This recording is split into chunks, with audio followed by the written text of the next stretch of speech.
রাজধানীর উত্তরার দিয়াবাড়ি এলাকায় মাইলস্টোন কলেজে বাংলাদেশ বিমান বাহিনীর একটি F-7 যুদ্ধ বিমান বিধ্বস্তের ঘটনা ঘটেছে।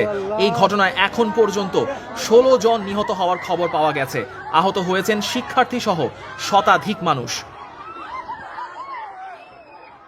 আজ দুপুর ১:১টার দিকে বিমান বাহিনীর যুদ্ধ বিমানটি বিধ্বস্ত হয়। সেখানে উদ্ধার অভিযান চালাচ্ছে সেনা সদস্য, বিজিবি ও ফায়ার সার্ভিসের কর্মীরা।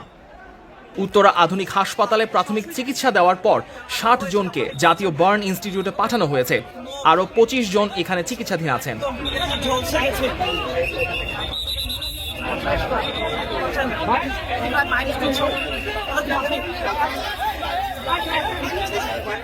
যুদ্ধ বিমানটি স্কুল বিল্ডিংয়ে বিধ্বস্ত হওয়ার কথা জানিয়ে সাদমান রুসিন নামের একজন প্রত্যক্ষদর্শী জানান, সেনাবাহিনী এবং ফায়ার সার্ভিসের সদস্যরা দ্রুত ঘটনাস্থলে পৌঁছান এবং শিক্ষার্থী ও অভিভাবকদের দ্রুত নিরাপদ স্থানে সরিয়ে নেন। আইএসপিআর জানায়, বিমান বাহিনীর F-7 BGI প্রশিক্ষণ বিমানটি রোববার দুপুর ১:০৬ উড্ডয়ন করে।